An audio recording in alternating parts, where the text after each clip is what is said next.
You're using extreme words. No, I have an argument. God is physical. So he is saying is for everything that is physical, then is your thought physical as well? Yes. Yes. Or is it manifested or No, it's not manifested in the physical. When you say is your thought is physical, so you can feel and touch, or are you defining physical as something else? Right. Something you can feel and touch and measure. So think about, right? So you can feel your thoughts? Stop trying to answer the question. So think about, right, the stuff, the kinds of properties that you see in physical theories. That's what I'm saying everything is. Yeah, physical properties are something that you can feel, touch, and see, right? Well, can you see subatomic particles? Well, no, but what right? I'm saying, what I'm asking. So that's a bad definition of physical. Yes, but I'm saying it's thoughts, right? But you can, some particles you can't feel or you can touch. You just can't see them. Yeah, it's not physical. Can you touch subatomic particles? Well, not in a sense of that. Yeah, no, you have a bad definition of the physical. All I'm talking about, right, is the kind of properties that you find in physical theory. That's it. Done. So things you can touch. Yeah, but here's the problem. Like, I think like I'm confused as physical. Like, so you're saying is physical defined as? How do you define physical? Go ahead. Okay, I'm just saying, right? The stuff, right? All the stuff that like physics talks about. That's what I'm saying the physical is. Well, I think that's not it. I think this is my thoughts. Okay, that's what you're saying. Okay, the stuff, but it's almost like you're grabbing all that exists and all the realities, and you're just saying, "Hey, this is all for us. This is all for us." But this is what I'm saying. We're saying, I'm not everybody, but I'm saying for us as sometimes theists. We're saying the stuff that is not physical, not. There isn't any stuff that's not physical. Whoa, hold on. Let me say it in the way that you want to say it. The stuff that is not observable to your senses or whatever, that is part of reality. My senses. Well, I'm saying like some people I'm not saying that you're saying it exactly, but I'm saying everything. Well, can you address what I'm saying? I'm trying to get to the point that I'm saying, and then I'll see if that actually meets with it, because I'm actually trying to address. Okay, it doesn't meet with it. So can you address what I'm saying?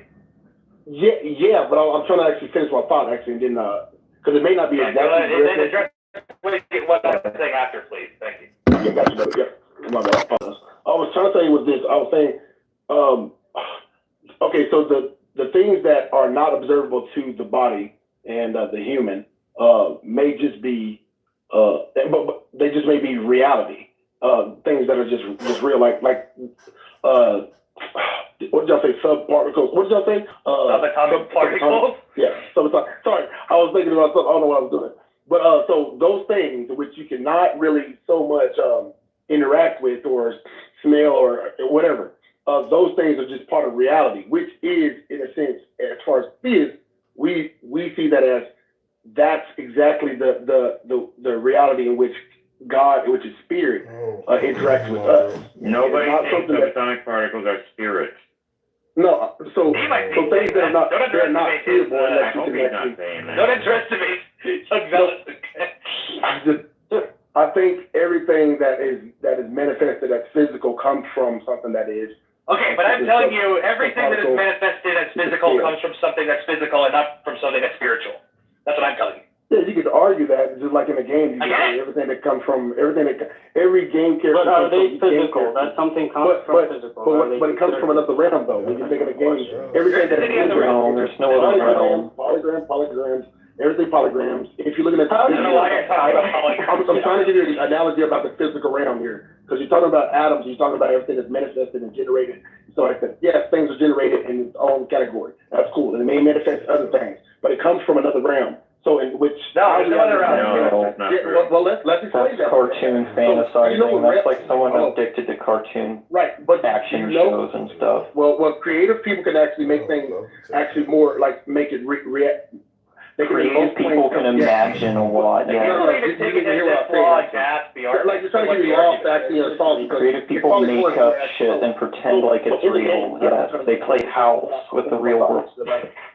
So when you're in a game, when you have a game system, I kind of lost a little bit of what I said. Okay, there we go. The atoms and stuff like that. So you guys are saying,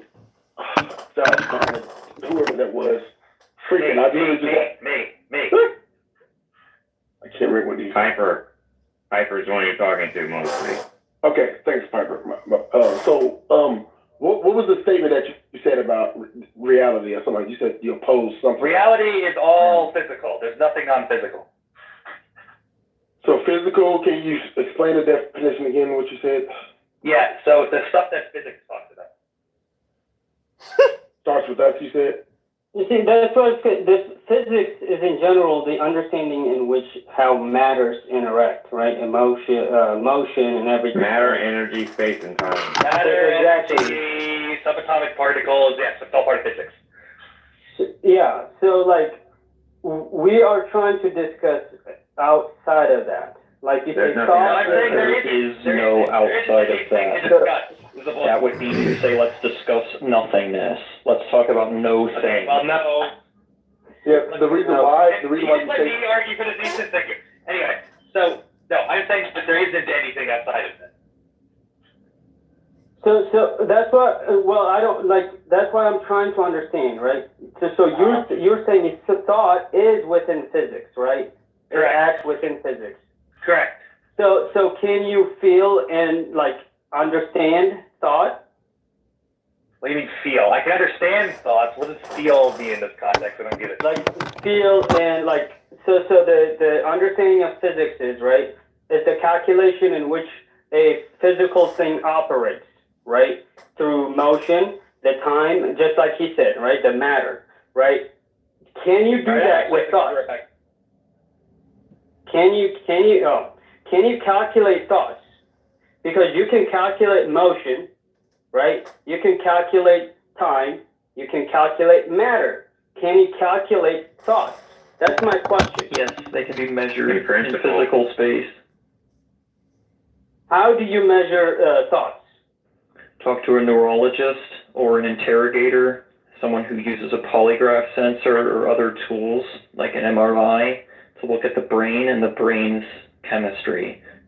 You can then probe the brain and do things to the brain to influence awareness and consciousness and thoughts just by poking it physically. That is not measuring thoughts. That's Yes, it That is. is measuring. No, I'm telling you because I've been at The thought is a product of the where they're physical actually brain, doing and so you the- measure the brain, and the therefore you EEG measure on the the brain. Don't overtalk him. Let him explain why he thinks it's not, right? It's not measuring thoughts because that's just measuring, right? That when the person connects the EEG on the brain to understand, they're measuring and understanding the motion and the movement of the brain, not the movement of thoughts, right? So what Kyle is referring to is just the movement and the interaction and the way that the brain is going to. Your question begging. Yeah. So that's what I'm asking is, can you measure thoughts? Yes, of course you that's a- can. One of the measurement scales is called the Glasgow Coma Scale, which is a scale that determines for anesthesiologists how aware you are. And they can like snap fingers in front of your eyes, or they shine a light in your eyes and move their finger back and forth in front of your nose, or they will do that little thing on your knee, they hammer your knee, or they poke your toe to find out how aware, and so they measure your thought, they measure your thought by interfering with your nervous system and your brain, which are physical. And so the thoughts are products of physical phenomena. The thoughts are measured automatically when you measure the physical phenomena. Is the internet only has its own? Okay, you're talking about that. Okay, let's just break it down. I just want to ask a question since you said that. So in the internet realm or whatever, are you saying? I'm trying to break this together. So basically, the router and the internet, they are not the same, but the router affects the internet connection. So even though it can affect it, doesn't mean that the internet realm does not exist. It's not a realm. The internet realm exists though, because you No. No, this is insane. Well- This is like cartoon Yeah, logic. but how's This it- is when you people watch No, little it's simple. cartoons. With the internet, The internet is just it's not that complicated. an What exchange I'm- of ones I'm and gonna break it zeros, down after. ons and off, flip-flops, switches, pixes. The internet is simply communicating. But what Kyle is presenting Yes, is but it's just the data that's ones and zeros over long distances. So you don't agree that Young, all just a moment, physical areas exist? Young. So the definition of realm means area in space. It's just a vestigial word. Realm is superfluous as a term. It doesn't really do any work here. Something that You don't need the word realm. You can just say that the internet is a series of pulses of on, off, flip, So when I flop. say realm, then I just think, space is a realm. it could be that, the reason that affecting the brain causally affects your thought is because it's like an antenna or something like that, right? Or it could be that the brain is calm, right? So like for people like me and Piper, we're identity theorists. We think your brain states are your mental state. Well, it could And, be. It could be like an Oculus. Oculus, when you get into it, you're interacting simultaneously, and this is the error that I see you guys actually that. Like, even though what you're saying is true in a sense, there's a portion of that is not really like thought out, because in Oculus you can interact with that realm simultaneously at the same time. Even I understand. You know what I'm saying? Right. But the point is that with so like the kind of argument that Piper and I would use is called cause closure, right? Because you're saying like if what you think is right, if it's an antenna, right, that means there's physical effects happening in the brain that don't have physical cause. Say that one more time. I'm sorry, that went by too fast right now. If you think it's like an antenna that's receiving stuff like consciousness is non-physical, right, but it's interacting causally with the brain, right, then that means that there are going to be physical effects in the brain that do not have physical causes.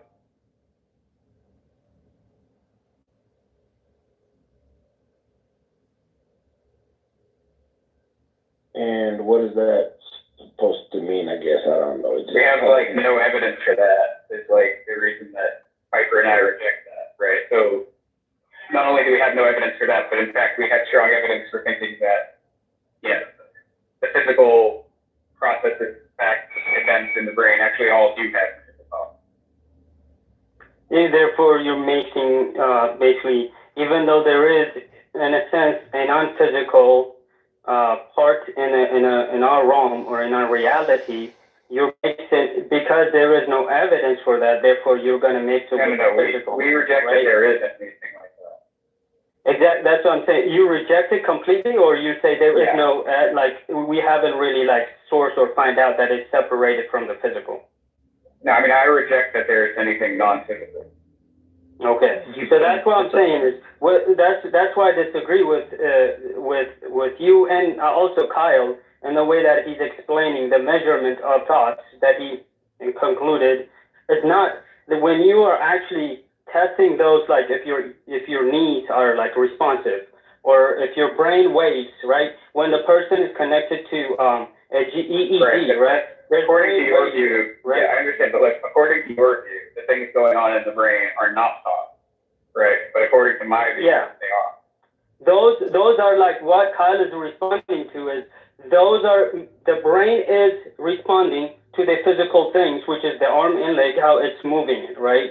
Or let's say if you're in the moment, take a step back, because this isn't the right way to think about it. The way to think about it is that like you're having certain mental states and intentional states.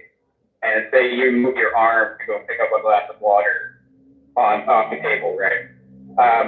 Presumably, I think, and presumably you also agree that our thoughts, our mental states play a causal role, right, in explaining why our arm moves to go pick up the glass of water, right? So like my thoughts in part cause me to pick up the water, right? right?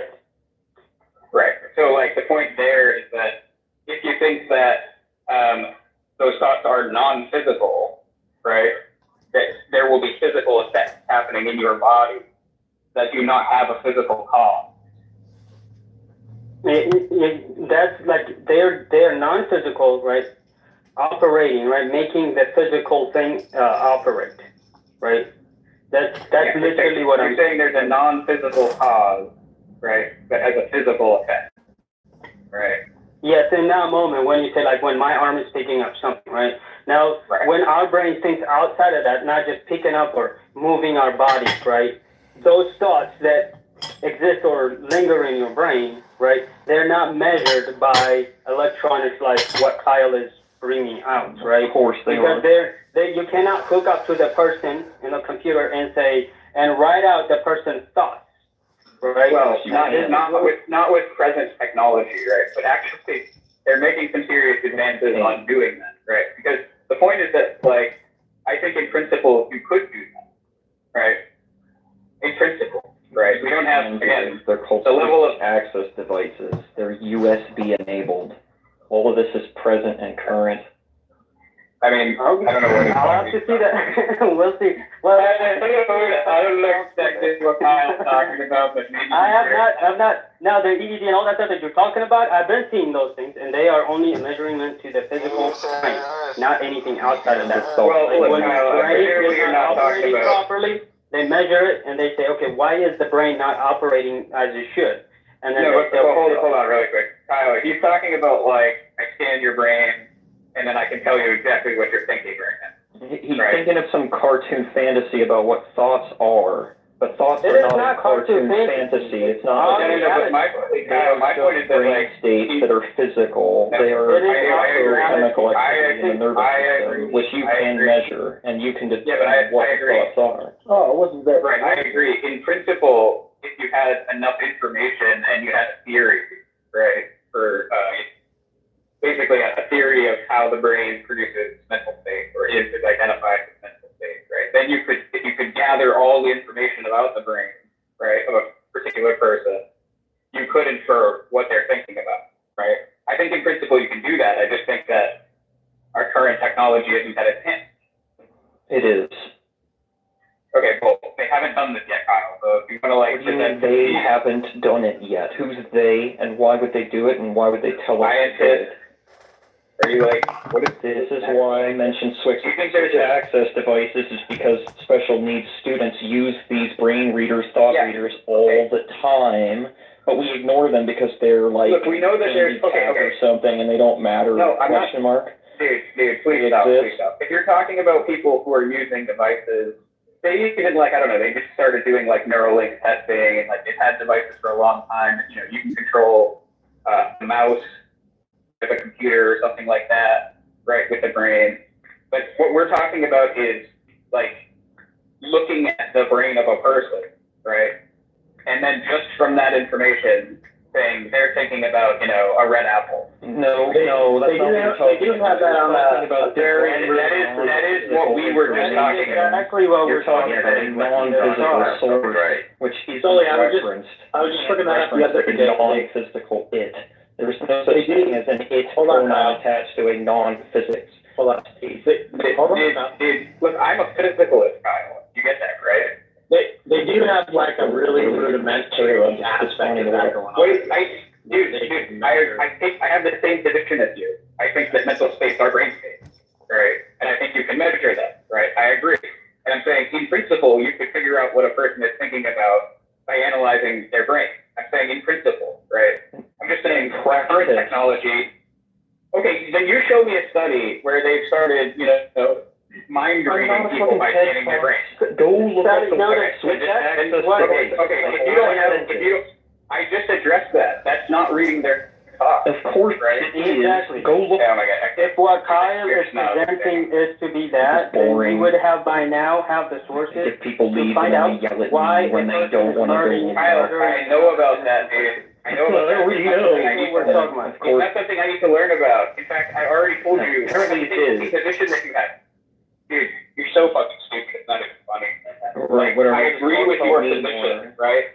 The thing you're talking about, right? It's like you use a device where you can use basically things, right? You can control it on the screen.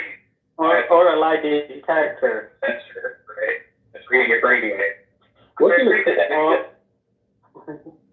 I agree that exists.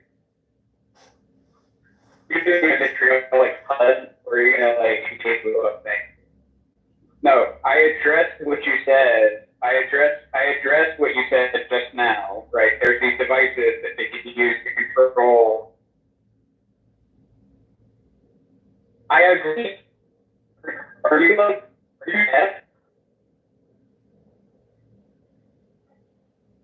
I agree. I agree, Kyle.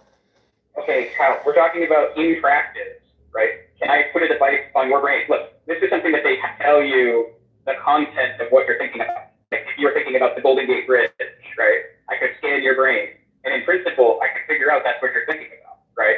But that's not something that they've done yet. Who's they? This is so goofy. Scientists. All scientists everywhere have failed to do this. Yes, all scientists. No one has done what I just said. Can we talk about like actual switch access devices? Who has done it? Who has done it? I just granted you that, Kyle. I just granted you those. They're called special needs instructors, respite officers. Okay. Yeah. Should I go on, or do you want to go on? That's what I thought. I was just gonna lay it out on you. I already addressed. I already. It's like I don't know when people pretend like they want to learn. There's nothing about that you're gonna. They already know everything. Right? So I already know about that. Like that mentality you have is why I don't bother like being cordial with people. Okay, then just. I already know everything too. Fucking idiot.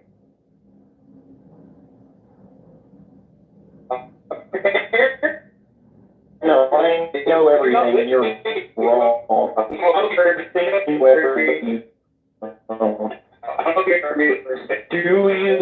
have to say something suspicious? Understand? I don't believe in anything. I don't believe in anything. I reject it. Okay. Yeah. Just go why I meant there. I got a Elliot. You understand that this is just Kyle like being like trying to reach that dude. Stop talking about me. Stop whining. Stop being a whiny little bitch. Disagreement, okay, there is a disagreement. Holy fuck. It's impassable, okay?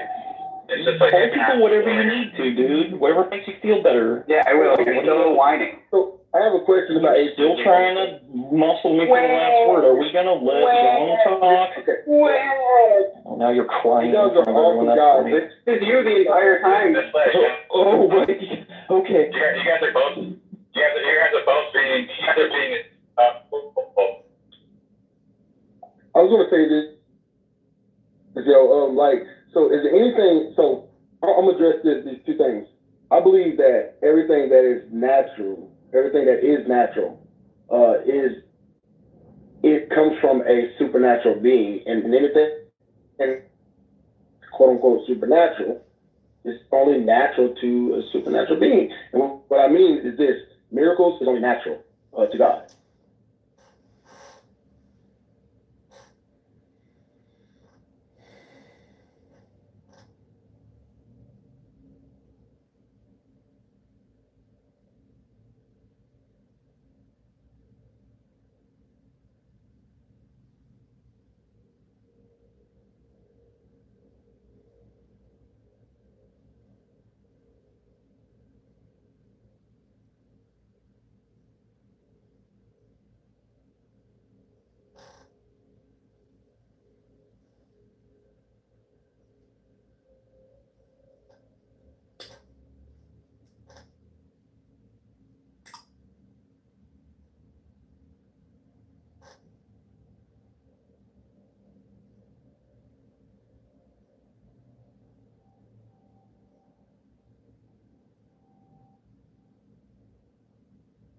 As a fellow field nigga, Leroy, would you stay bonded with a house nigga like mine?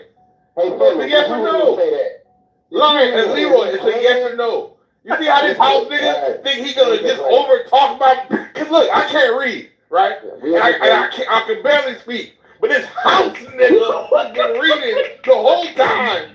Think he's better than me. You think we gonna have a bar? You think we gonna have a bar? Fuck no. So, Mr. Philly, Mr. Philly, I just want you to notice that everything that you're about to say was already stated. That's all. I said my piece. Okay. There, now, Concrete, go right ahead and go back with your little circus performance now. Go right ahead. So, Congressman Lion, let's bring it to the present. So, presently, are we being misled as it relates to this political process that we're going through? Absolutely. Oh my God, he's gonna say that shit. Absolutely. So here's the thing. You are worse off now than the people who just got out of slavery when it comes to where you should actually stand politically. You're way worse than them. You're so confused now. You don't even know if you want to be a man or a woman anymore. You're fucked up as a people. Yeah. So I find it quite interesting because a lot of us we've been on this out for several years now, and I have been a lot. Starting off, I actually met Lion in other rooms that we would be in, talking about. The reparations talking about, protections for Black Americans and delineating and why we're delineating. And of course, I've been in a couple of rooms in regards of how people feel about gay rights and blah, blah, blah, blah, blah. And y'all already know how Lion feels about that. But anywho, Lion has, I'm very surprised because Lion has a different rhetoric now, because when we would talk about white supremacists, white supremacists and white people who are outwardly and cowardly discriminating against Black people and throwing racist slurs out there against us, Lion would have been one of the first people to go, we would have blew their heads off. Oh, we would have burned their house down. Or we would have did this and we would have did that. But now Lion has this rhetoric of, we don't really need to control what they say because then we're going on a slippery slope of the bullshit that we can say to other people, basically. So, so people can change. I thought that Lion would have been the first one when I told the story about the young boys being harassed by those grown men. I thought Lion would have been the first one to say, fuck them motherfuckers, like he normally do. But this nigga was basically trying to put the blame on the white kids and saying, but they had the right to do that, or we need to give them room to disrespect our Black youth. So that's why I'm like kind of like shocked and kind of like taken back, because a lot of Lion's rhetoric does not correlate with how he used to talk. So, I guess that's what Trump does to you, I guess. No, he's just getting the room. He's just getting the room right. No, he isn't. I fixed it. He learned that from me. Hold on. He learned all that from me. Wait. Coco, are you accusing me of flip-flopping? Part-time. Wait a second. Wait. Coco, are you accusing me of flip-flopping? You want me to elaborate, Lion? Because the way that flip-flopping is earlier in your rhetoric, I find it quite funny because I pay attention to a lot of things and what people say and how they say it. Is my mic low? Is my mic low? Earlier when you were saying it wasn't Lion. Earlier when you were saying, we were the ones that were being displaced from our homes and this and that. We were the ones that you included yourself in that we, even though you weren't even thought of in the 1800s and the early 1900s. You weren't even thought of, but apparently you were in that we. But as soon as you flip the coin to say how Black people allowed themselves to do this and Black people allowed themselves to do that, and Black people wanted to conform to whiteness or whatever have you, all of a sudden Black people, instead of we, it became a you. You did this and y'all did this and y'all instead of the we that you normally do when it comes to Black people. Coco, there's an easy explanation.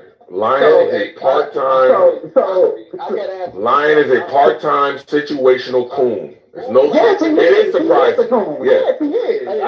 He's not a full-time coon. He only does about 20 to 30 hours a week of cooning. The other, 10 to 20 hours He's like revolutionary Martin Luther King, whatever.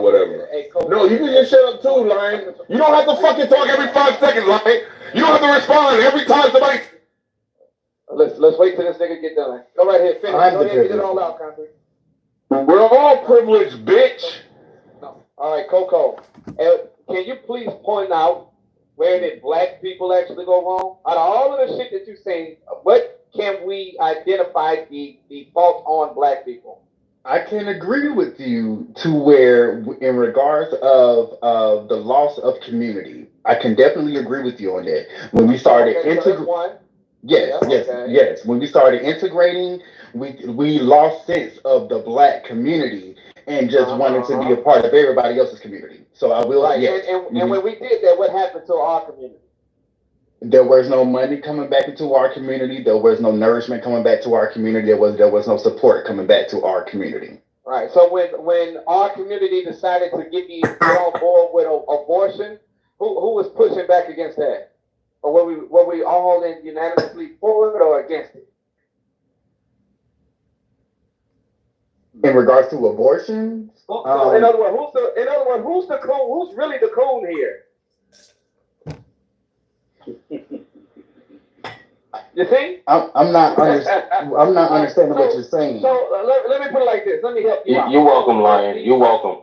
Yeah. So when the black people decided to leave the black neighborhood or black community for white ones, then after that you accepted policies that your white brothers and sisters that hate the shit out of you gave you, and you thought that you were liberating yourself. You decided that it's okay to now kill black people before they were born, which in turn essentially gave white people the right to kill you while you are alive, walking the streets. That gives them the right to call you a nigger in the streets and go, nigger, because you don't care about yourself. See, the only people, Coco, that you can't fuck with, and it's because they have shown the world that they value themselves so much that they can get laws passed and get you thrown in prison, would be those same Jews, the Asians in this country. One Asian guy gets beat up on a subway, and the entire country comes and jumps behind him and tells America they better get their fucking act together or else. And America complied. The reason you're being stepped on in America isn't because of white people, it's because of you. That's not me being a coon, that's me pointing out that you have given up your own power, autonomy. So how do you feel? Where it's at. How do you feel about Stokely Carmichael saying we need political power? I can't hear you. Whoever was speaking, I couldn't hear you. Michael advised that black people, he's a Pan-African, as you know, he said we need to have political power. What do you think of that? We do. But your political power can't be predicated upon you just going and standing in line. You gotta have something. Yes, you gotta have some teeth behind your movement. You gotta be able to go, hey, listen, you're gonna do what we want over here, these constituents over here, or we're going to stop providing you this, or we'll stop providing you that. We have that kind of power. We're no longer going to allow you access to whatever. The political power, that kind of the power. teeth, That's political power. Hey, Lion, the teeth to political power is economic power. Correct. It's not color. Nobody gives a fuck that you're a black crying child. You don't even give a fuck that you're a black crying child in America. This is selective outrage. You only give a damn when a black person dies is when it's a white person doing it. But you've been killing yourself since the fucking 60s. And then you signed up for it. Oh, okay. You say, yes, we want to abort our kids. Yes, we want the right to kill our children because we can't seem to control our sexual organs. Teen pregnancy is on an all-time low, just saying. And we know why. Am I being blackpilled by Lion?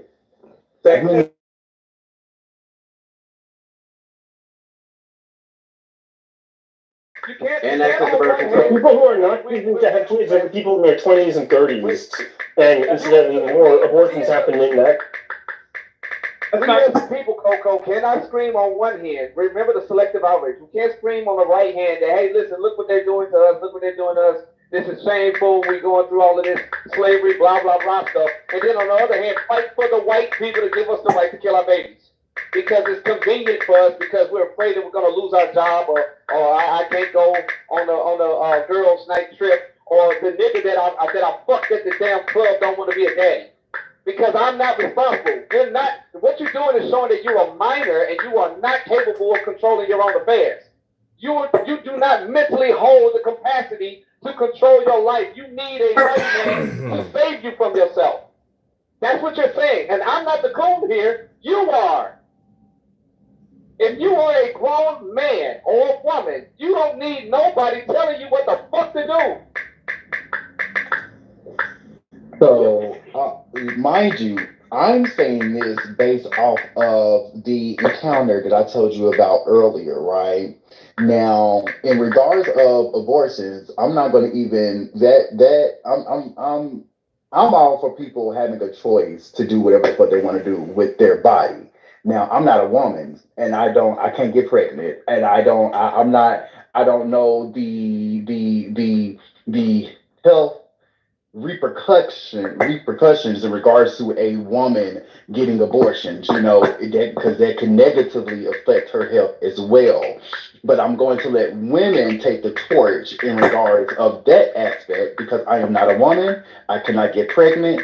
I am not in a woman's body. I'm a nigga. So with that being said, I'm not going to sit here and just say that, because people have abortions for people, for individuals who have abortion, it's not a monolithic view as to why they get to say abortions, as to the points that you tried to say earlier, like my baby daddy and all that bullshit. You know what I'm saying? People have different reasons as to why they need to get abortions, as to why there also still needs to be the sense of accessibility to it.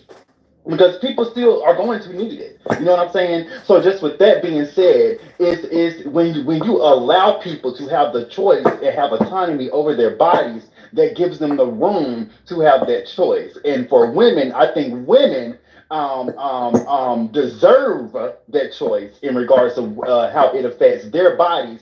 But all the time, men are always trying to tell women what the fuck they should and should not be doing with their bodies. When in actuality, they really need to just shut the fuck up and let women have that discussion on at their table. Okay. That's what men need to be doing. Men need to stop stepping and start overstepping their boundaries and telling women what to do. As a matter of fact, how about men be put on birth control?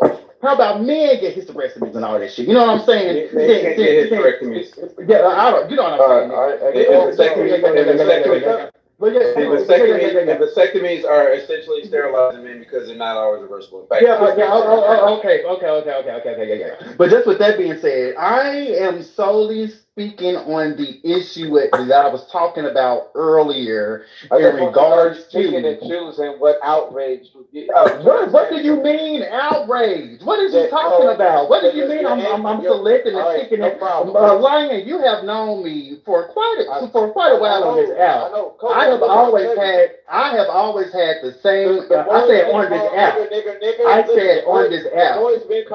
Coco, is Lion cooning at this moment? I'm in and out of the conversation. So he is. But also here's my thing though. My rhetoric has always been the same in regards of there needs to be more. There needs to be specific legislation in regards to protections in place for Black Americans. I have always said that. I have always been pro-Black in my rhetoric. I have always been pro-Black. Coco, listen, white people. What is it, Lion? Nigger, right? Some white dudes going screaming nigger is not the equivalent to a race of Black people who decided that it's okay to kill their nigger babies. Kill.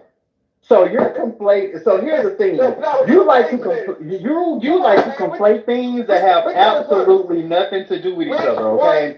You like to conflate things that have absolutely nothing to do with each other. So with that being said, you can continue with that rhetoric because you know I don't expect anything else from a Trump supporter. So with that being said, you can continue with that rhetoric, and we can just.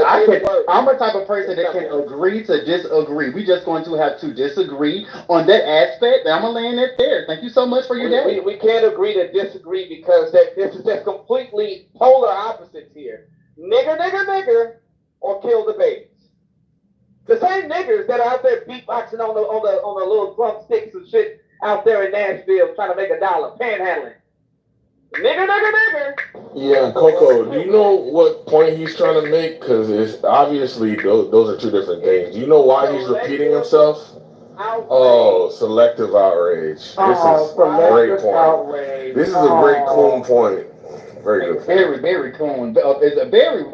It's a Republican talking point, but it's okay. I'll let you go. Go ahead, fly.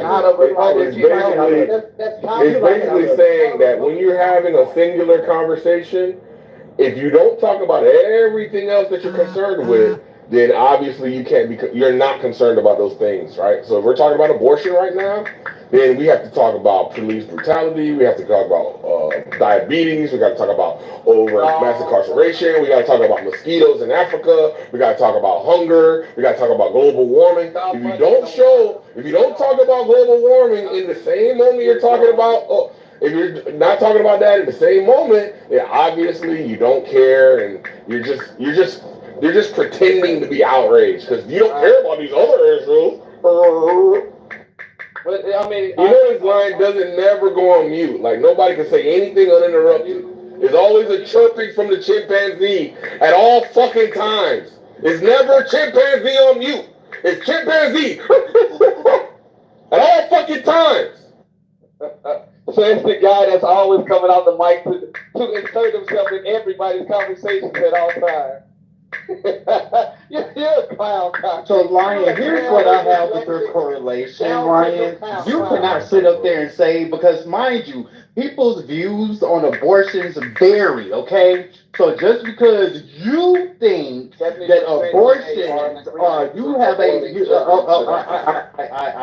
just like you were trying to make your point earlier and you wanted me to understand your point, you wanted me to shut the fuck up, I would like you to do the same for me in this very moment right now, with respect. So just with that being said, do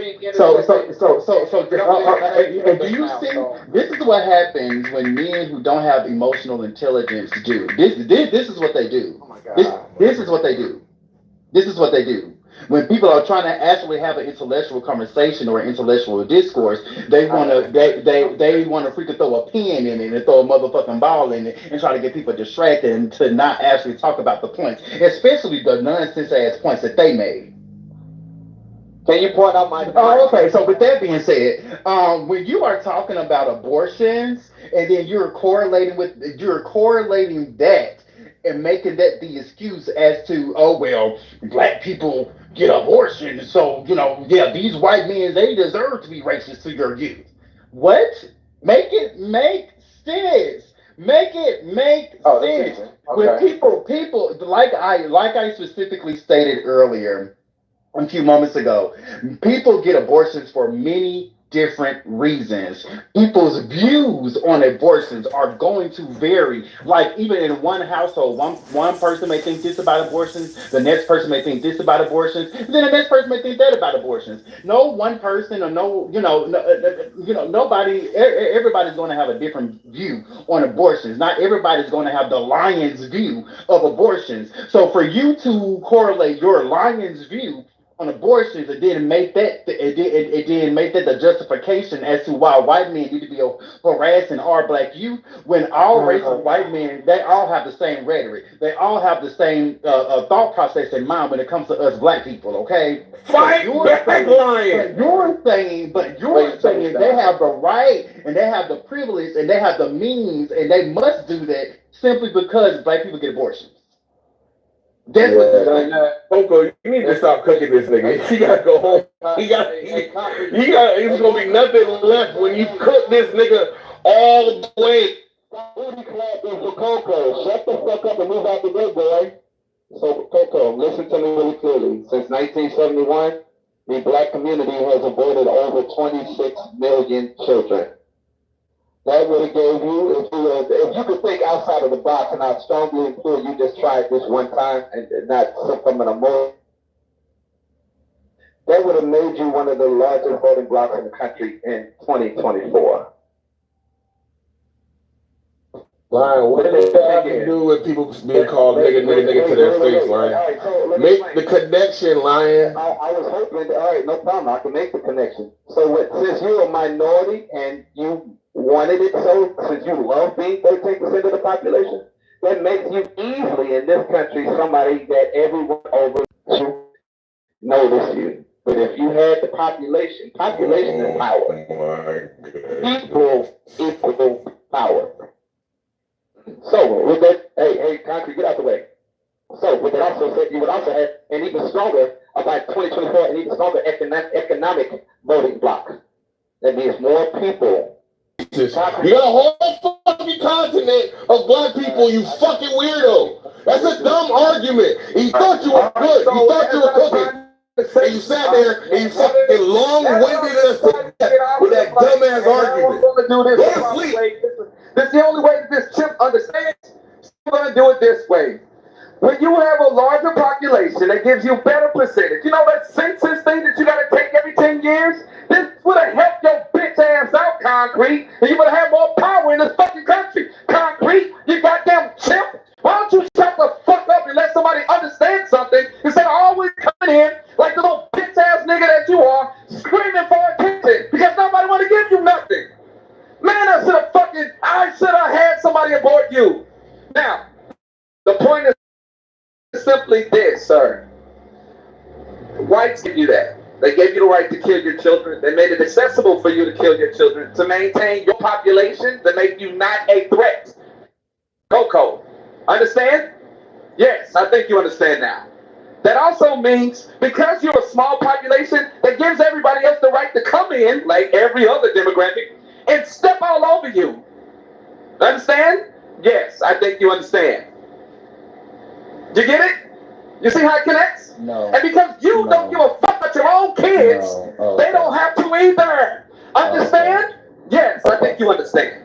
Okay, Lion. Okay, so basically, like I said, you were saying that because women and specifically black women have access to abortions, well, technically not no more, but being that they had access or a wide range of access to abortions, that these people who have been racist and continue to be racist since the eon and the formation of the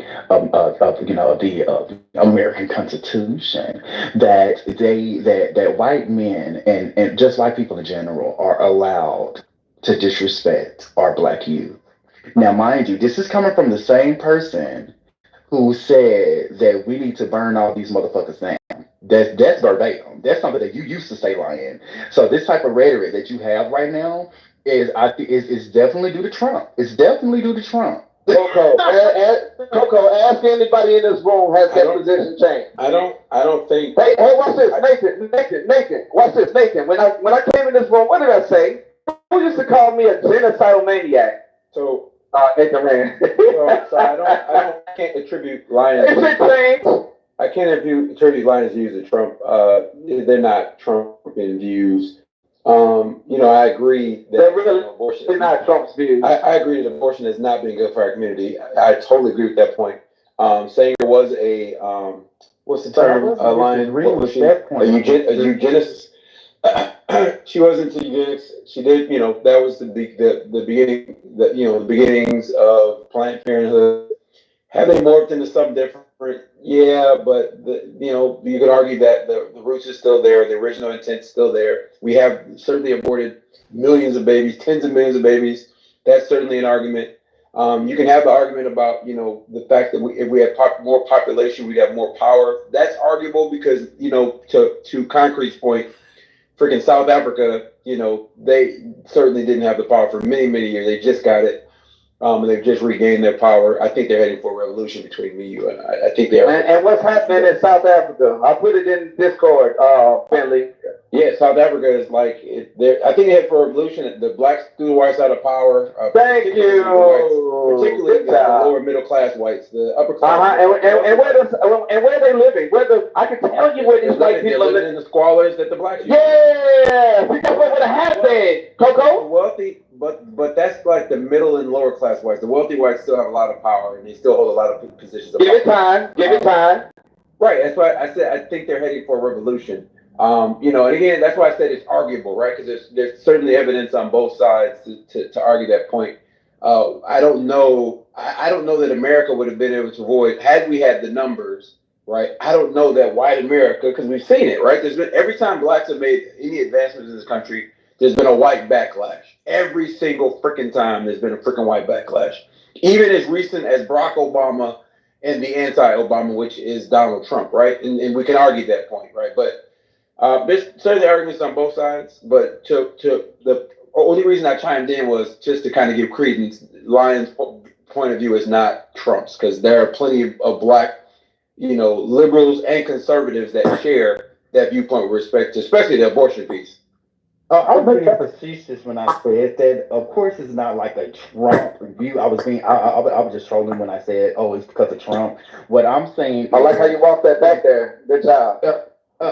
Yeah. So with that being said, Lion, no. I still say that you're correlating things that don't necessarily have anything to do with each other. I mean, I understand what you're saying, but you're being disingenuous to what I'm saying and deliberately not understanding what I'm saying, and then trying to make this point of because black women have access to abortions and we don't, and we don't have the population control. I mean, the numbers for the population percentage or whatever have you. That apparently because of that, white men can continue to do and harass our black youth. Now, here's the thing. That's because you don't have the population that can do that to you. I promise you, I'm almost done. Lion, what I'm saying is, Lion, you used to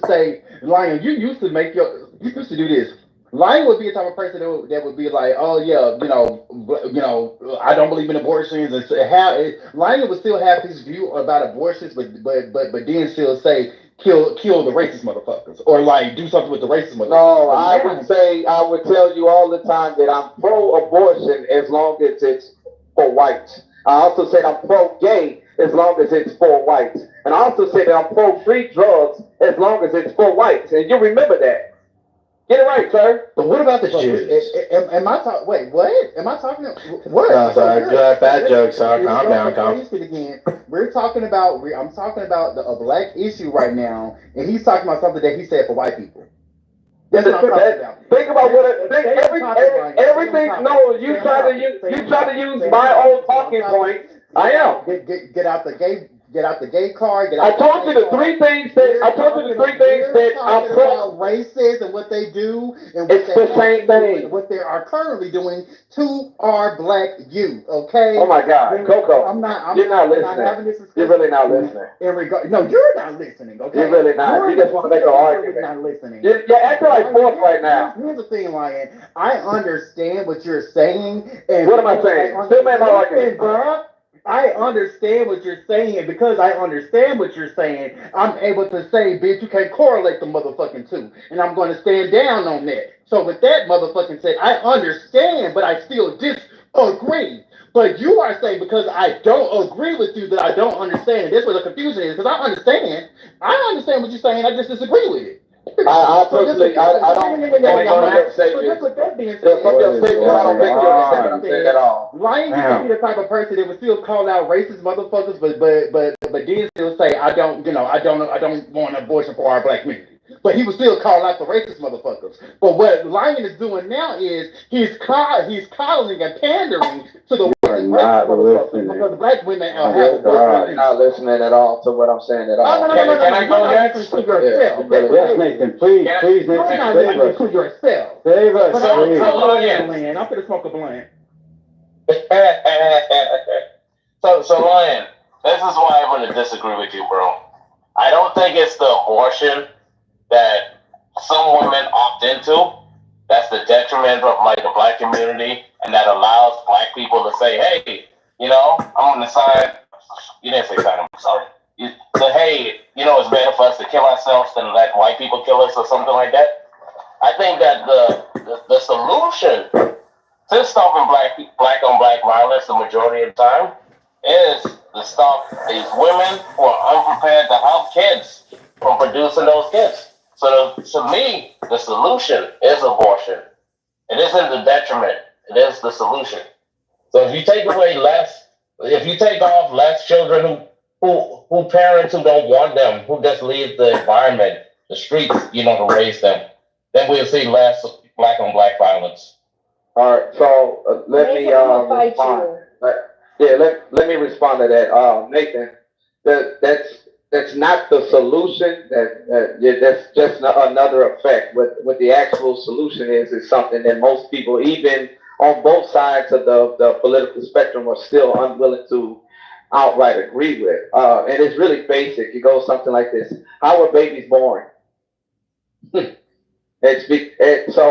what the issue isn't. It's not that women and men they're just miraculously getting pregnant and a child, and the government has to step in and save you from from the fact that you just keep having children out of wedlock, out of any commitment whatsoever. No, these are choices that you made, and the reason these people made these choices, Nathan, is because they weren't equipped as coming up with I guess you could say the right tutelage or the right mentorship, or should I say proper parenting, that told them that it was more important for them to get a contract first before they decided to open their legs or, insert their male member into somebody without a condom or any sort. And then what happens next is, because they don't want to deal with the consequences of their particular actions, they want the government, which is represented by the white man, which is represented by Margaret Sanger, and which is represented by the Nazis, to come in and save them from the mistakes that they had made. And then the overall bigger point, Nathan, is that when we look at millions of people doing this exact same act, this says to the overall majority of the world, oh, looks like niggas don't really care about themselves or their children. Why does it matter if we kill them? Why does it matter if we arrest them and throw them in jail? Why does it matter that they are educated or not educated? If they don't even care about the children that are growing in their own wombs, why does it matter if Pookie gets popped in the street by some cop for probably shoplifting or robbing or stealing, or he don't even really have to do anything? Why does it fucking matter?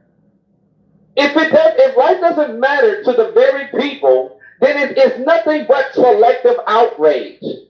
That's the only conclusion that could be made there. You don't care.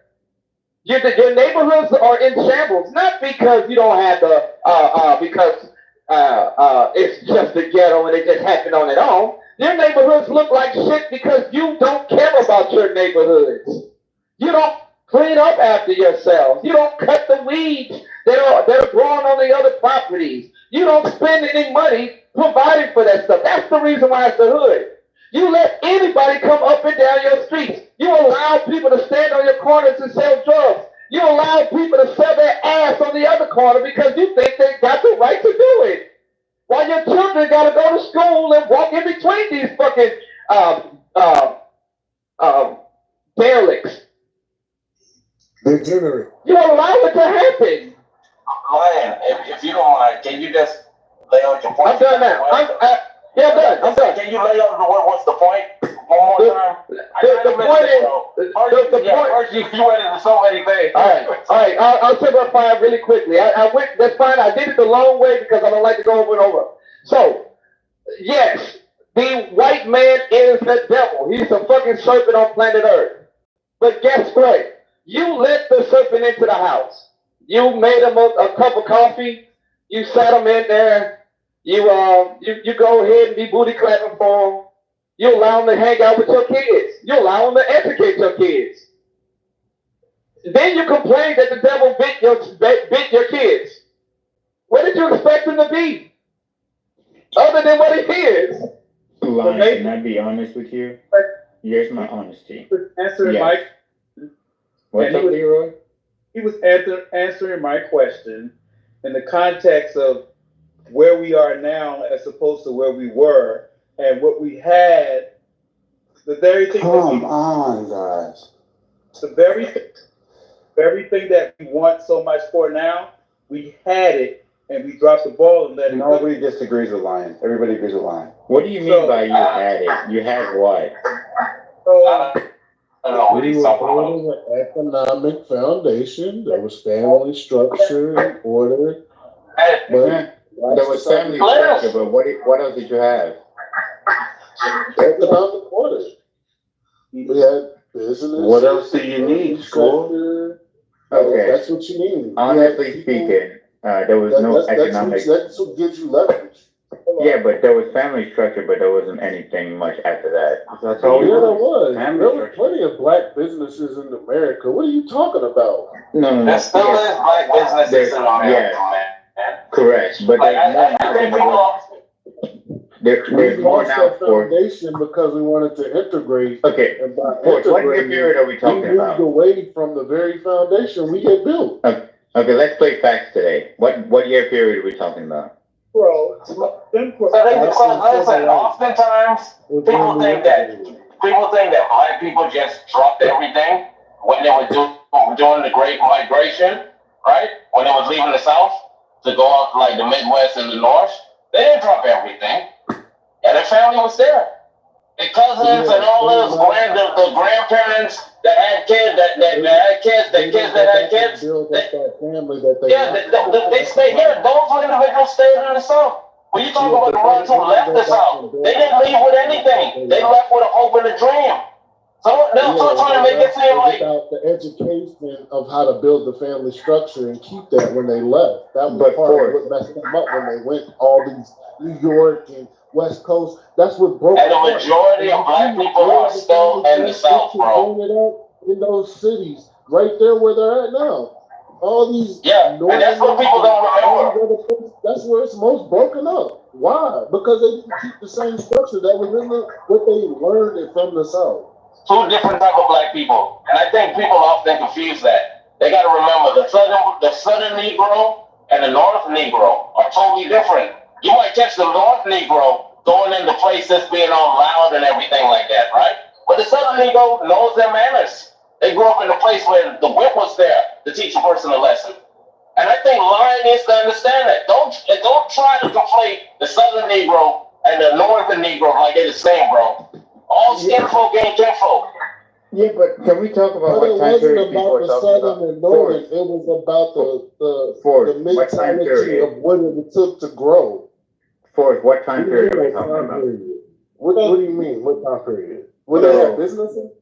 After slavery up until the 60s, when it changed, the mentality started. Black people had black people in the North had businesses all up in New York in like 1835. 1825. Black people have always. Don't conflate the bougie black people like. Yeah. Let's also talk about black businesses in Great Britain. Let's also talk about. No, we're not talking. We're talking about America. Stop the fools. Let's just stick to America. We're not talking about America. Mesoamerican Empire. You'll have a whole lot of different names you're making across the world. Hey, look up Seneca Village, New York. Okay. So we're talking about in the 1960s. Okay. We're not talking about a time period per se. We're not just talking about one particular time period. Well, we're talking about. I know, and there was no reason to answer it. So what we're talking about is from Reconstruction to now. What went positive for us, and what went extremely wrong or bad for us. All right, that's what we're talking about. The dollar. So think about it. Gold standard. So that's one. That's also that is true. That's actually a huge one. When they set the standard then, it's the same standard today to move up. It's the same standard. The dollar. Do we want to live to that standard or not? That's up to you. The dollar is taken off the gold standard, and subjective racism and systematic racism was taught through the education process, the public education. Matter of fact, the college education system, tuition was free in America before segregation was repealed. So that means that the reason you pay tuition is because it's literally an economic obstacle. What are you talking about, bro? What are you talking about? The law. The champ is here. The champ is here. Not today. Let's not. Copy. I implore you just wait about 10 more minutes, bro. We're not trying to talk about education. Just 10 more minutes, bro. What are you talking about businesses in America. No, we're not. No, we're not talking about business. No, we're not talking about business. Right. What are you talking about, Nathan? Do you even know? We were talking about Lion's point about abortion being the detriment to black community because what are we talking about right now? I'm telling you. So, Kazi, Coco, now. Yeah, exactly. The point was that, hey, black people, right? You're having an abortion. This is the detriment to the society. This gives like other people the right because they feel like they're justified by you killing your kids that we can now kill you. This was Lion's argument. That's correct.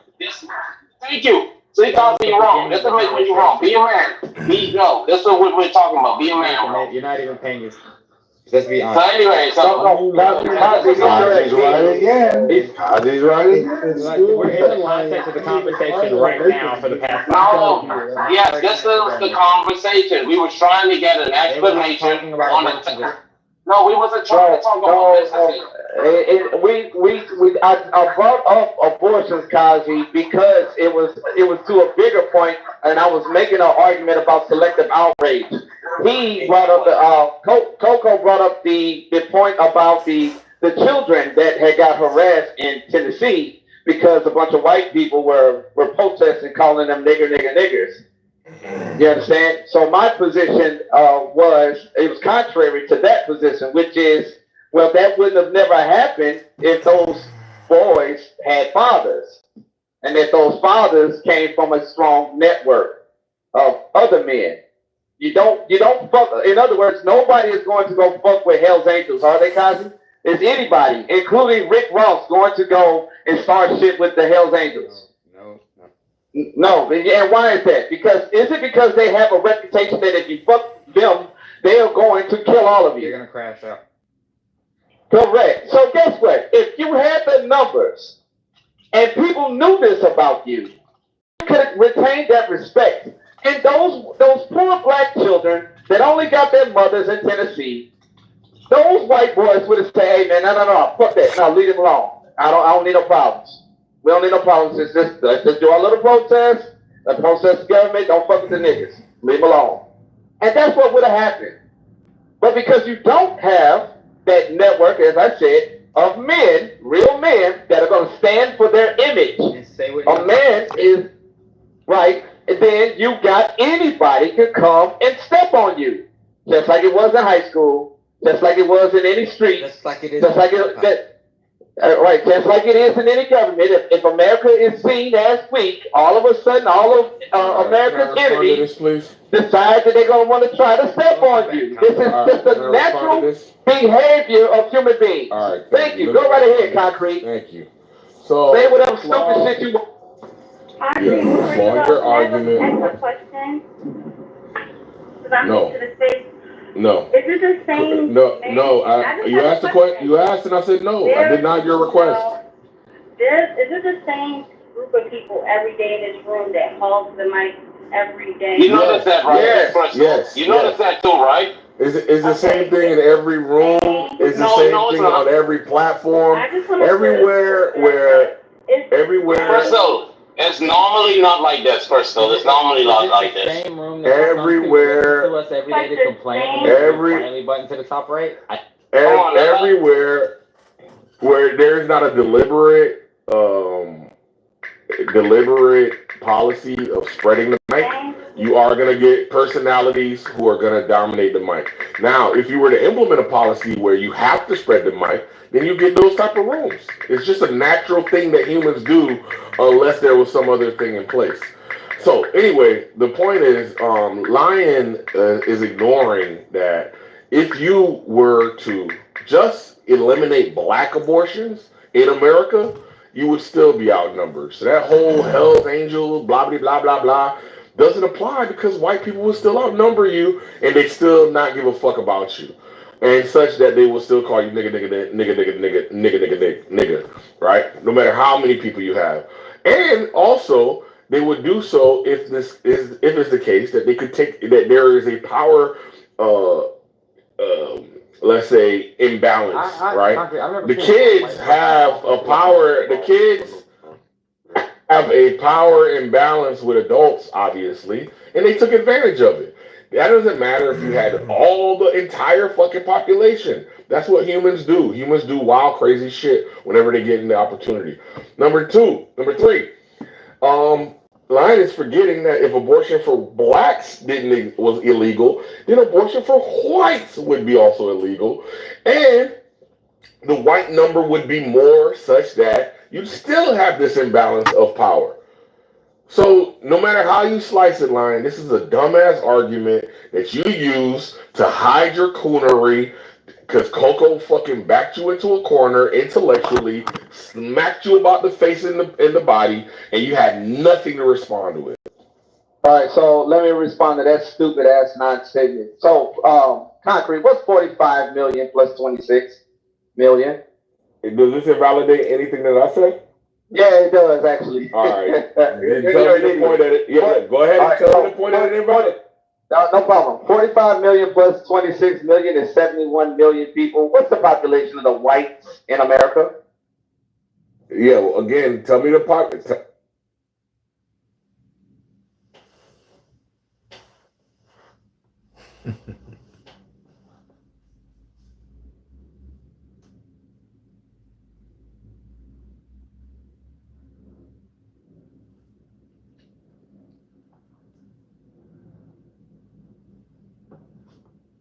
Какие-то еще друзья евреи вокруг. Она достаточно людей разной национальности, которые любят Украину. И для них, в первую очередь, они, да, допустим, граждане Украины или на своем, неважно, что первично, но это не замещающие друг друга вещи и не спорящие друг с другом вещи. Евреи, граждане Украины, испокон веков, там уже неизвестно, сколько времени живут, они прекрасные граждане Украины. Как это меняет, как это отменяет одно другое? Ну, как Миша говорит, здесь есть некий бытовой антисемитизм, как бы, да, который вот вместе с вот этой вот ассимиляцией, он в голову приходит, в том, ну, евреям в том числе. Что ну вот как бы понаехали, вот используют нашу страну, а если что, свалят. Как бы, да, ну, то есть, в каком-то смысле они даже правы. То есть люди живут, люди используют, при этом у них есть запасной план, а у нее, ну, при этом у нее как бы тоже есть на самом деле. Но у других украинцев нет, да, если что. Я знаю немало евреев, которые живут, никуда оттуда не уезжают. Ну, при этом, да, есть евреи, которые Украинцы, которые уезжают, это абсолютно частная практика. Каждый по-своему подходит, как он внутри решает для себя. Ну, согласен, да, согласен. Тоже можно сказать, что любой украинец, который уехал, он типа, использовал страну и бросил нас. Ну, абсолютно, конечно.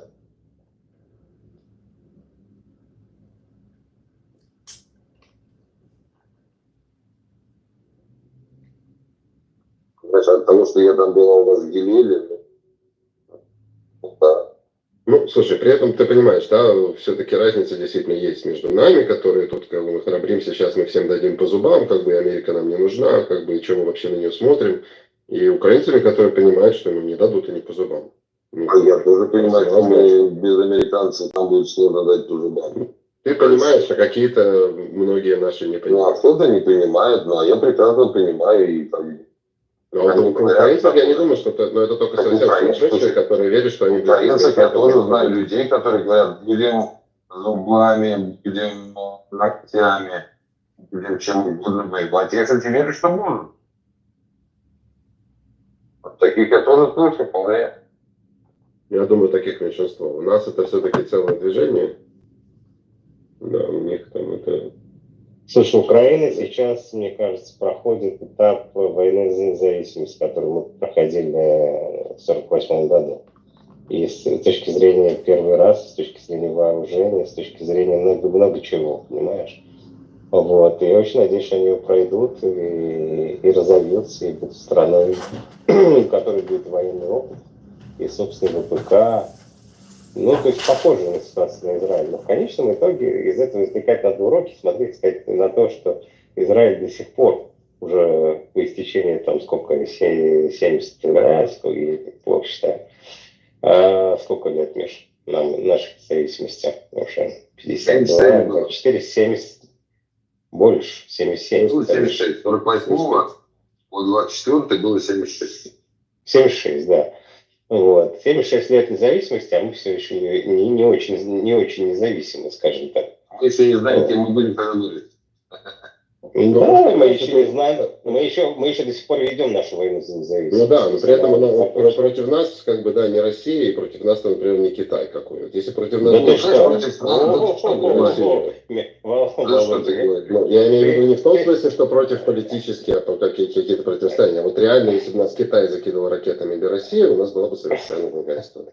Володя, как-то очень упрощенно смотришь. У нас, у нас, в принципе, на сегодняшний день и Китай, и Россия, и, в общем-то, союзников у нас вот посчитать проще, да, там, ну, скажем, Америка, и то мы говорили, да, это не в моральном плане союзник, больше в сфере интересов, ну, в определенном моральном тоже.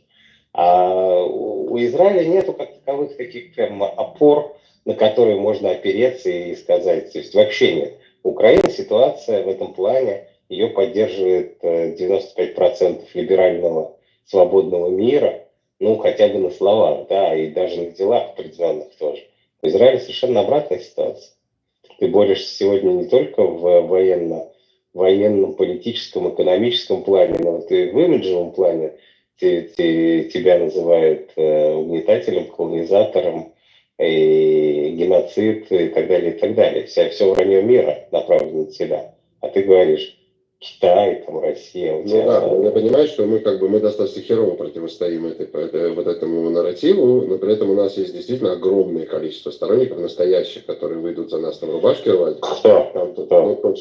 Слушай, те же евангелисты в Америке, кто еще у нас? Наверное, все. Да, спасибо. Кто-то где-то есть. Не, на самом деле, давай я с тобой дальше пройду развивать теорию. То есть Евровидение показало, что большое количество людей действительно поддерживают Израиль, но по-тихому. То есть никто ради нас в Париже сегодня не выйдет на демонстрацию в поддержку Израиля.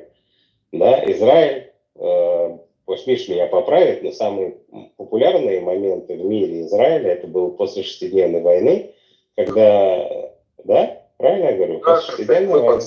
Когда мы, что называется, играли в андердога. Да, андердог, который оттрахал всех, а это еще было противостояние Соединенных Штатов и Советского Союза. И, в общем-то, мы утерли нос Советскому Союзу тогда так потихонечку. И тогда, конечно, Израиль был это. И в общем-то, и российские евреи воспряли именно после 1967 года. Там поднялось такое движение отказников там, и так далее. Это все началось после шестидневной войны. Если бы ее не было, то, возможно, бы и не было и движения этого вообще. Вот. И я говорю, что для того, чтобы нам поднять наш имидж, там нужно не просто как бы выиграть, а вот выиграть как-то очень так remarkable, я не знаю, так очень серьезно показать что-то. Эффектно. Эффектно, да. Эффектно. Вот, слушай, у Израиля нету союзников на Евровидении, кроме Австрии, извините, да? Но, кто был, тот поймет. Клабхаус в этот момент. Ну ладно, хватит, не преувеличивай это, то, что было. Я считаю, что там действительно люди проголосовали за Израиль. Это было политическое голосование. Но неважно, Евровидение... Это было против, потому что вот эта вот часть молчаливая, европейская, вот я понимаю, что... Большинство людей правой направленности сегодня, да. Большинство людей, которые они прекрасно...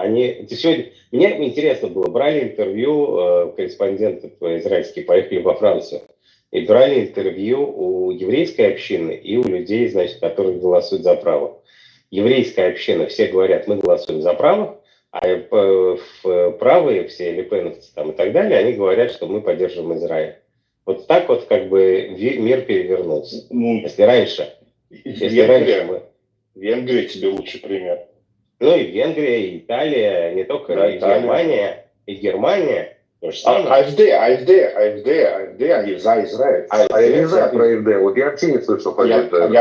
Я знаю про АФД, что Алис Вайдель, она произраильская абсолютно. То есть она всегда говорит и подчеркивает, что в принципе она в этом плане согласна с канцлером, да, когда он говорит, что Израиль это резон, то есть штатс-резон, то есть это немецкий штатс-резон, как это по-русски сказать, что это один из резонов, да, то есть немецких это существование Израиля, она вполне поддерживает, то есть Алис Вайдель это то есть АФД это произраильская партия, как ни странно, там есть, больше вам скажу, там есть еврейское крыло, ну я даже некоторые знаю, да, вот.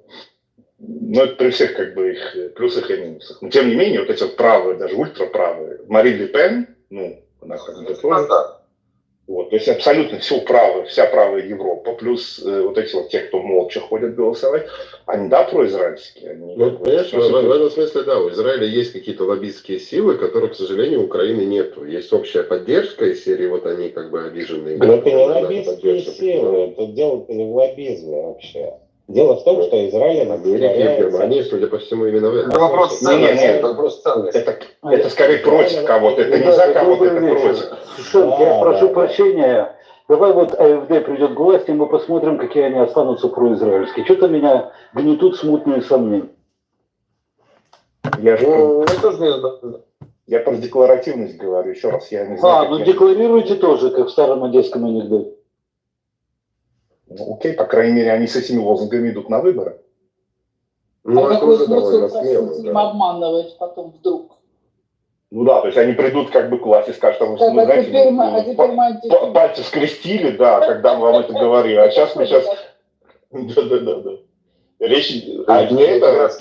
Используют евреев, чтобы прийти к власти, а потом... Да какие там евреи-то? Слушайте, они используют еще раз, главное, как бы, еще раз, я не стою на позиции, их как бы главное мото, две вещи, да, то есть, пожалуйста, не надо бросать как бы экономику Германии вот в это пекло, в топку Евросоюза, да, то есть вывозить Германии весь Евросоюз. И, пожалуйста, давайте сделаем не просто против иммиграции, а мы просто сделаем какие-то ворота, чтобы не было незаконной миграции. А мы за миграцией, все нормально. Просто давайте закроем вот эту лавочку, которая сюда пускает просто так людей всех абсолютно, которые выбросили свои паспорта. То есть вот как бы два основных тезиса. Они про трамповские, скажи мне?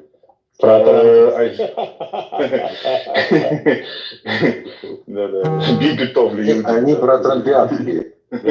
Спроси лучше за Биби или Ираклио Биби или Биби. Да. Я при встрече, когда вот Алис Вади в следующий раз встречи, я обязательно задавайте вам, запишите мне в личку вопросы, я ее задам. Слушай, я тебя поздравляю, ты стал нормальным правоверным немцем, все в порядке. У меня израильский паспорт, я как ни странно. Это по барабану. Ах, это окей. Ладно, Олег, все, я понял. Вот наши придут к власти, я вспомню все вам задам.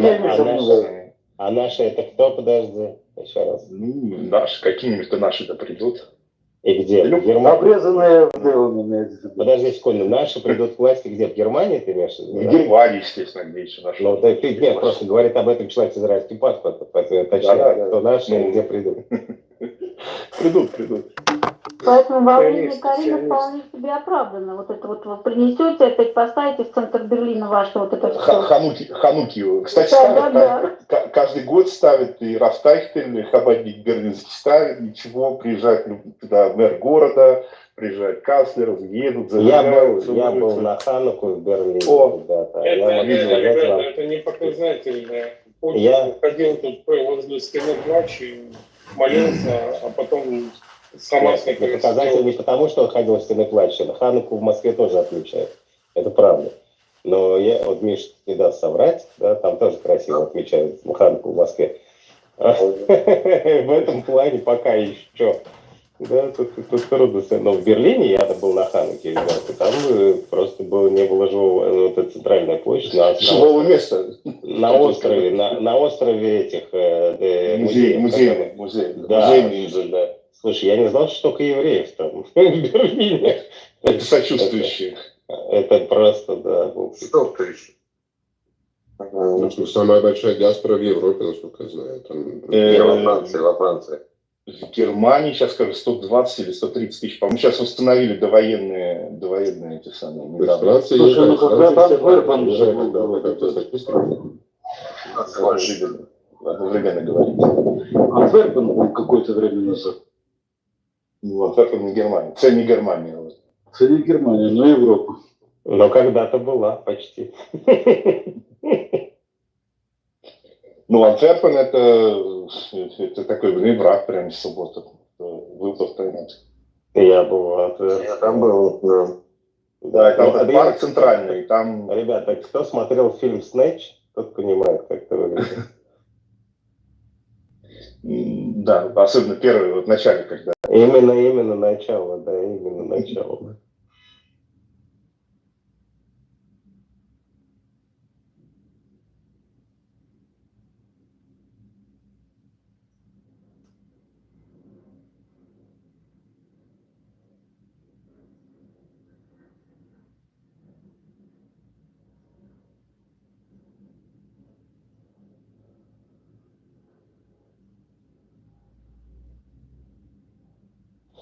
Миша, а ты видел, как Макгрегор поставил на Испанию 14 июня 85 тысяч долларов? Он поставил на победу Испании в чемпионате мира 85 тысяч долларов 14 июня. А 14 июля получил payout 10 миллионов. Вот так вот надо, а не то, что мы с тобой как-то по мелочам. И да. Ну я-то болел не за Испанию. Ну, поэтому ты не получишь ничего. Аркаш, ты вина ставишь? Что? Ты ставишь вина? Я ставлю, у меня он Миша, мой брокер. Когда-то был. Ну, нет, там лежат с этим, и что-то как-то... Не путайте брокера и дилера только. Ну, дилер, да. Нет, у нас сейчас же будет это самое, у нас сейчас же будет Олимпиада. Нет, это вообще не интересно, слушай. Ну да, мы участвуем, но... Нет, слушай, что неинтересно. Что интересно? Ну, не знаю. Там будут соревнования заплывы по сене. По сену. Да, будет. По сене. Там министерка полезла туда, в общем, чуть заразилась. Она заразилась уже, да? Ага, да. Она когда очень искупалась, да, и заразилась. Да ладно, правда, что ли? Чем заразилась? Ну, нахлебалась воды из сена, господи. Чем заразилась-то? Ну, палочку какая-то там, кишечная. Палочку вынули из министерки, палочку вынули. Скрывает, что она заразилась. Для нас палочка еще. Проходилась из туалета. Ну, это не шутка. Прям она искупалась, через несколько дней ушла как бы по болезни. Они же там хотят заплыв устроить, этих триатлонистов. Слушай, там буквально пару дней назад какие-то активисты пошли с магнитом, да, там вроде какие-то ярды втюхали очистку сена, и они просто стали бросать магниты и стали вытаскивать оттуда велосипеды, ну все железное, вот буквально несколько дней назад. То есть спиздили деньги, понятно. Блин, никому доверять не было.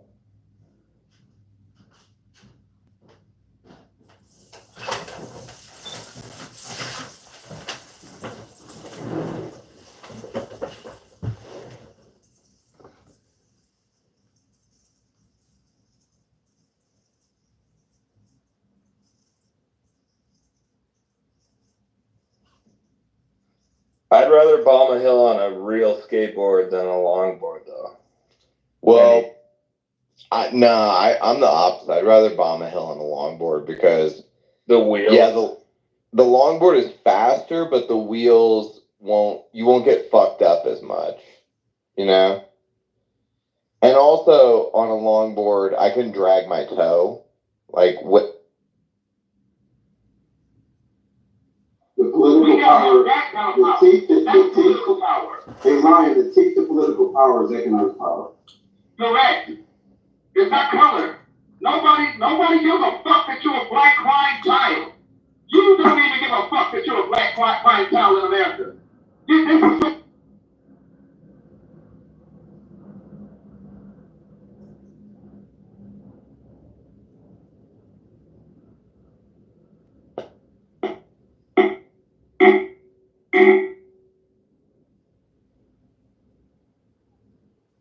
So, when he gave his explanation, did it resolve the blasphemy charge in their mind or not?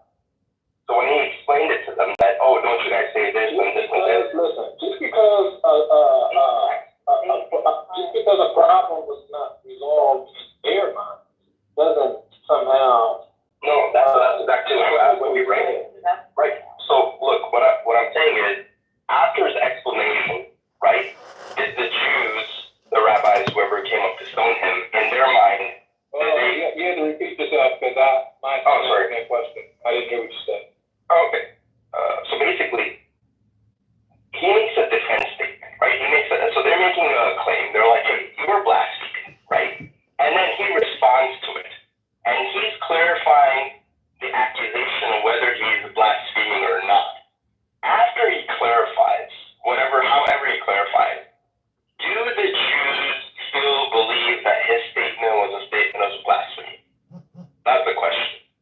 Because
is not a statement of divinity because he quoted Psalm 82 in order to. Because it's who he is quoting it to. The crowd. But, yeah, the crowd is. He's responding to an audience, right? Like he has an audience of a whole bunch of people that are accusing him of blasphemy, right? So when he gives them the response, does it make sense to them in how they perceive God and divinity? Because if he's able to reconcile their minds of God and divinity, then he didn't claim divinity as per Christian understanding. If he didn't reconcile their mind and they continue to believe the first statement that he made was still blasphemous, then you can make an argument that he was claiming divinity.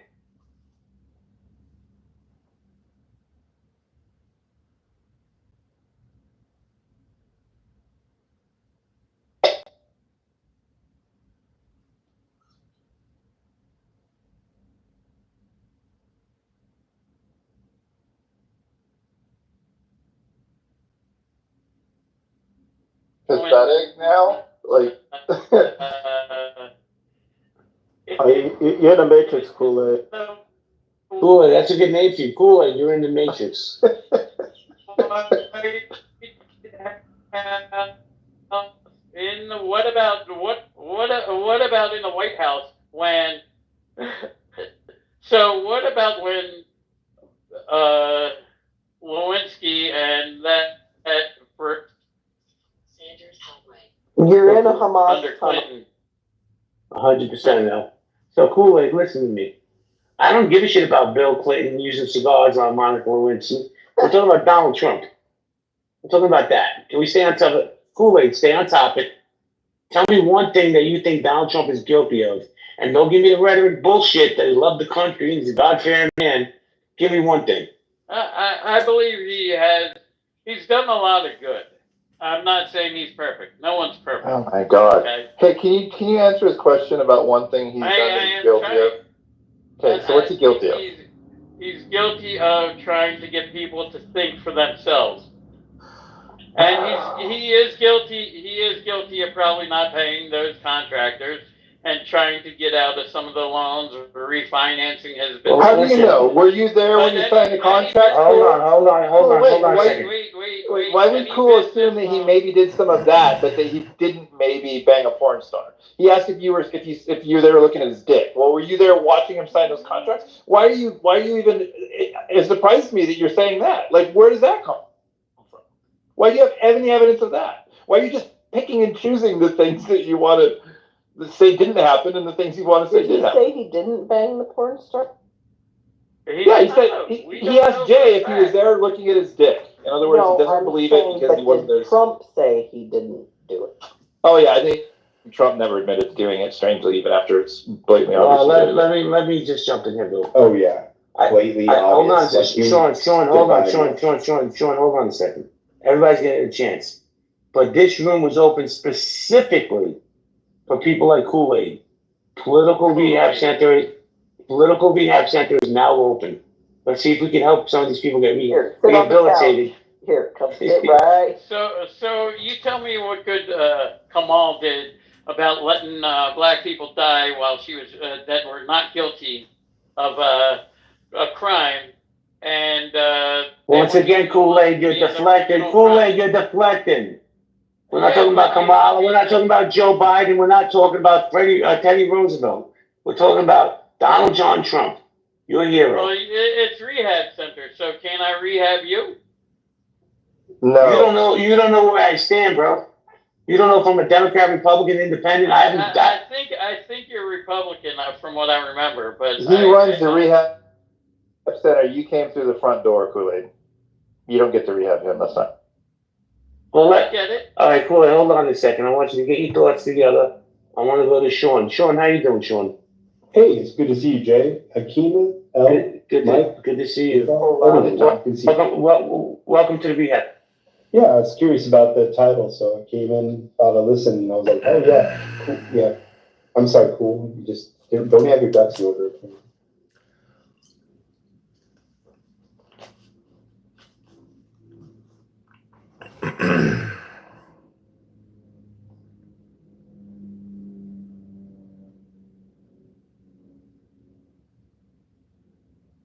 conduct, police use of force, and to have general national standards when it comes to the use of force. Something that, Biden wasn't for when he was running initially, from what I remember, and anybody can correct me on that if I'm wrong. But he ran to the left of Biden. Trump could try to bring up the fact that, like, hey, she incarcerated black men, whatever that means. But it would be hilarious if he tried to do that because of what Rohan laid out and more. So I just wanted to give a more faithful view of what the Marshall Project put out there, rather than just beginning with a paragraph, when the Marshall Project actually presented a more nuanced position when it came to Kamala Harris and her criminal justice record. Okay, well, this is like a response. This is so good. I love this so much because it's like 3 weeks ago you guys all hated her, now you guys all love her.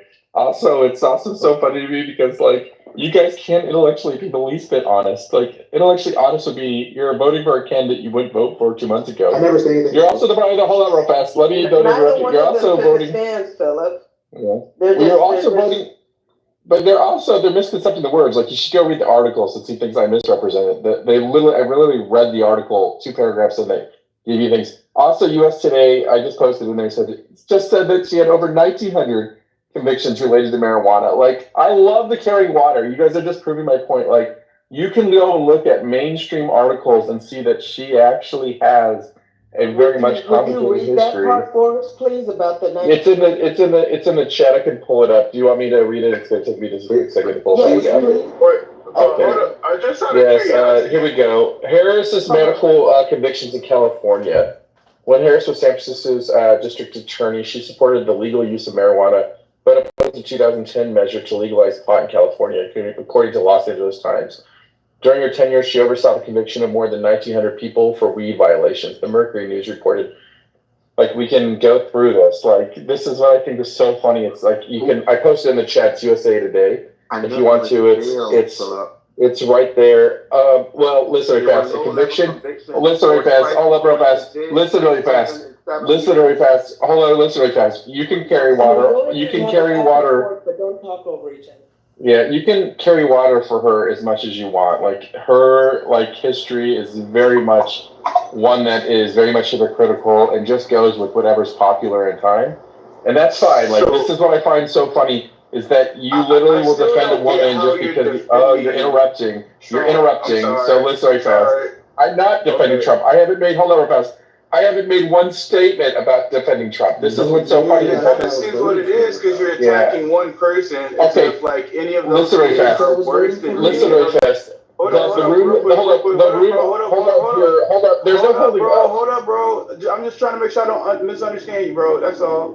Kirko, I'm getting ready to get in the shower, so I need you to take over. Yeah, I got you.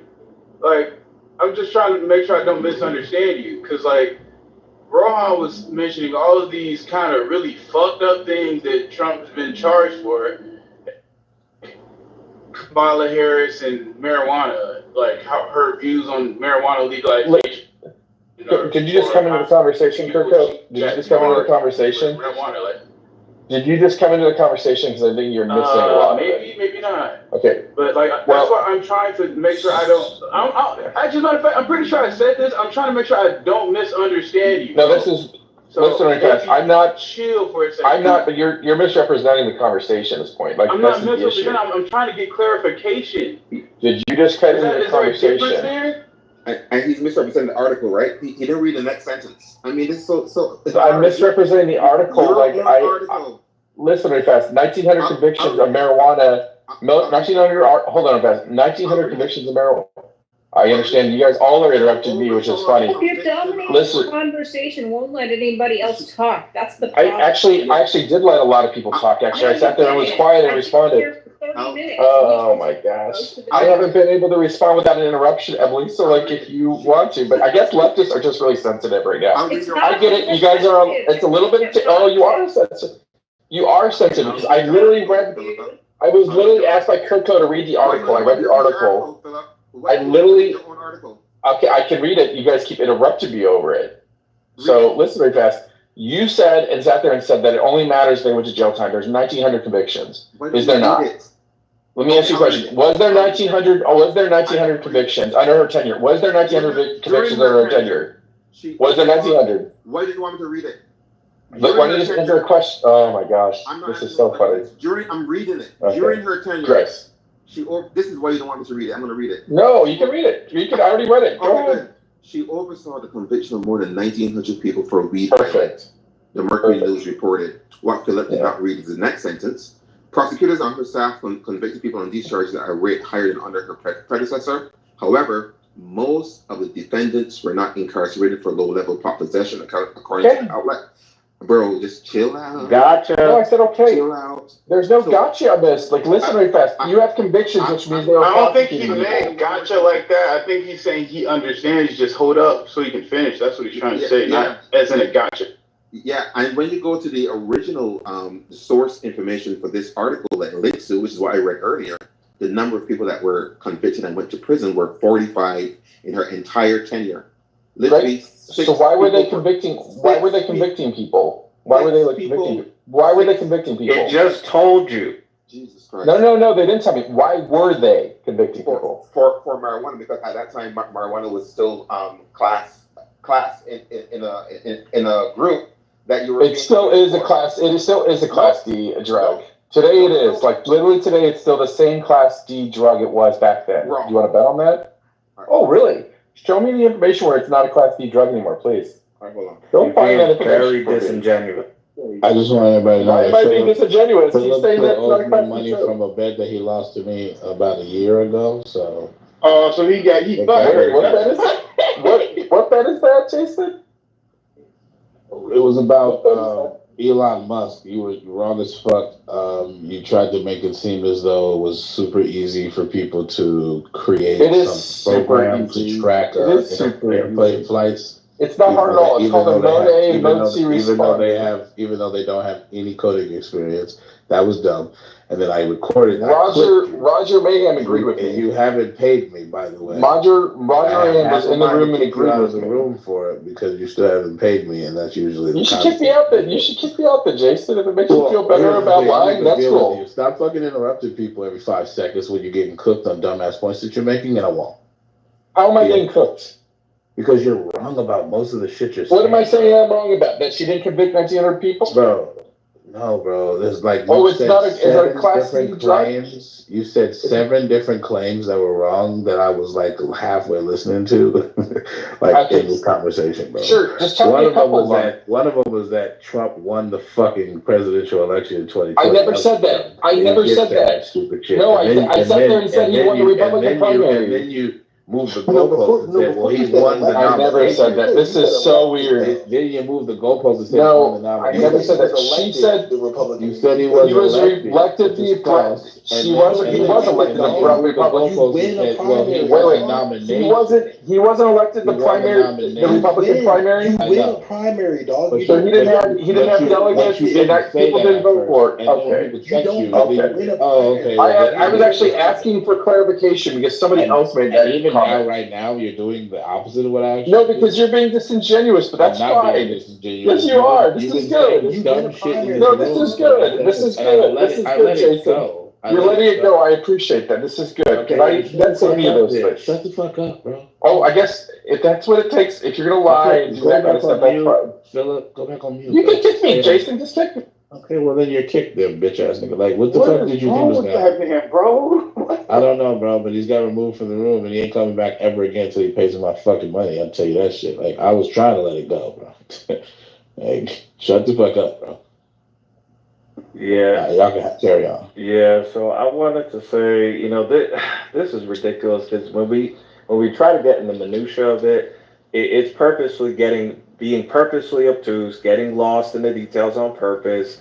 Like, the general point is she was not this hard-on crime individual that they were trying to portray her as, because the key in that article was that these were not low-level offenders, because the narrative was that these people were being locked up for an ounce of weed.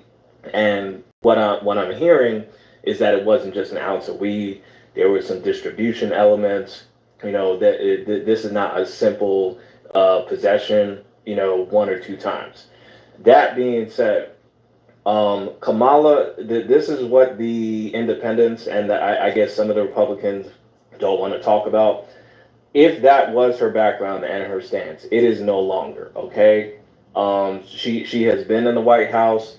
She knows what she can do and what she can't. She knows what's going to go well over with voters and what won't. So the Kamala that ran in 2020 will not be the Kamala that ran in 2024. She will be kept on a leash. Probably more so than Joe Biden, because obviously he had influence. She still has to earn her stripes, quote unquote. So it's not like she's gonna be a wild dog on a leash passing all this legislation. It's whatever not the DNC, but it's whatever the majority stakeholders in the party want at this point. So you don't have to look to her and her past record to necessarily figure out what's going to happen in the future. You have to look at Hakeem Jeffries. You got to look at, I'm trying to think of who has ascended recently, but you got to look at Obama. I know he's being quiet right now, but this is how you have to look at the old timers. Chuck Schumer, like those are the people you should be looking at. You don't have to look at Kamala and say, oh, she's going to institute, draconian changes and shit like that. Look at who's backing her. Hey, I appreciate somebody finally saying that Kamala is definitely not going to be running this shit herself. She's going to be ran by her lever pullers. So this is what it really boils down to. This election comes down to, look, it's about people who want to make America great again and women who want to have the option to kill their babies. Because that's what it all boils down to when you really think about it. If you really want to be real, that whole abortion shit keep coming up. Don't nobody care about what y'all doing with y'all baby. Abortion is just 100% illegal for all the shit that they trying to lie and say it is, like emergencies and shit like that. But hey Blake, let me ask you a quick question, bro. Let me ask you a quick question, man. If let's say a new virus pops out, right, and the government's like, hey Blake, you 100% must go get this vaccination. How would you feel? They already did, dog. No, I mean, but you didn't have to. But they're saying like, hey, if you don't, we don't need the hypothetical. No, we don't need the hype. No, we don't need the hypothetical. I heard you the first time you said that. What really happened? The government already did it. The government already did it. It cost me my livelihood. The government already did it. It cost me my livelihood. Your punk ass and a dead president was the trigger man behind it. Bro, you but I've never seen chill for a second. Bro, just chill for a second. Let's walk down the about path. hypothetical. Hold up, bro. Did you get the vaccine? Nope. Just yes or no real quick. No, I didn't. What if they told you have to get it, bro? Like you don't have like the ability, but you didn't, right? So you didn't have to get it. I'm saying you're trying to gaslight argument. It's not a gaslight. I'm trying to point out. So I'm gonna let you go ahead and finish your question. Go ahead, finish your question. Your whole point is that, like, hey, this woman should not have the ability to say, this is what I want to do with my body. But yet, you hold the position that you want to be able to do whatever you want with your body. If you don't want to get this vaccine, you shouldn't have to. That's how you feel. But then you, at the same time, hold the position, hey, lady who doesn't want that baby, you can't go and get that abortion even though that's your body. That shit's, like, contradictory. He's right. Not at all. Not at all. No, I was trying to get on mute. I'm at work right now and I had to hurry to get to my mute button. Absolutely not. And that's why I let you finish. Because while I'm trying to talk to tell you the difference, you trying to overtalk me and trying to straw man me into this bullshit ass concept. No, let me tell you, you had the right to use that comparison. Motherfuckers who was trying to protect their job and using the slogan, my body, my choice. Because I tell you what, me not taking a fucking experimental so-called vaccine ain't killing no motherfucking baby. 100. Let's just keep it 100.